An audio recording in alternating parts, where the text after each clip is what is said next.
bitak-bitak na konkreto at bumigay na kalsada. Ganito ang inabutan ng news team kanina sa sitio Butiutiu, Barangay Ambyong, La Trinidad, Benguet. Pahirapan ang pagdaan sa kalsada lalo pat naging malaki ang pagitan nito upang marating ang kabilang dako. Katunayan, para makadaan kinakailangan pang dumaan gamit ang tablang ito. Kwento ng mga residente, ang pagguho ng kalsada dulot ng malakas na ragasan ng tubig sa kasagsagan ng habagat. Di lang nakuha nga, may jay natigsa nga tulong nga rin, isang tuwag ko.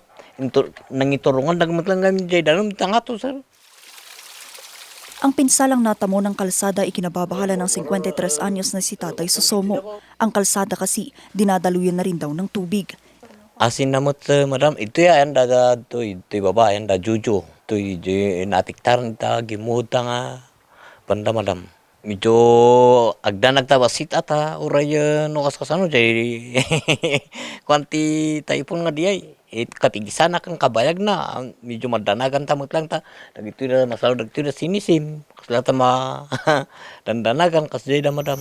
Ayon sa ilang mga residente, dahil sa lakas ng agos ng tubig na nagmumula doon sa pinakataas, ganito na ang sinapit ng kanilang daanan. Kaya naman ang kanilang ginawa, naglagay na muna sila ng pansamantalang tawiran na pwedeng gamitin ng mga residente. Pero kung titignan natin, delikado pa rin ito dahil posible pang magtuloy ang pagguho, lalong-lalo na kapag magtutuloy-tuloy pa ang nararanasang pag-uulan.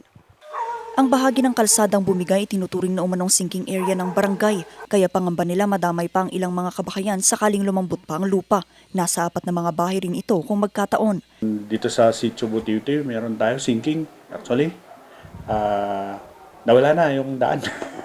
Bumaba na almost 1 meter. And then sa upper Ambyong, meron tayo gitna ng bahay nag-crack. So, ginawa nila, binagbag na lang yung bahay for the sake of safety. Ngayon lang yun. Oo. It only takes 1 day yun eh. 1 day, bumagsak agad ng ganun. Inilapit naman na ng barangay ang insidente sa Mines and Geosciences Bureau o MGB. Hinihintay na lamang daw nilang resulta ng soil test. Dito malalaman kung gaano katibay ang lupang apektado. Kung ituturing na hindi naligtas gamitin ang kasalukuyang daan, posibleng maghanap ng alternatibong daanan para sa mga residente. Ako, si Vanessa Bugtong para sa Nation on the Move.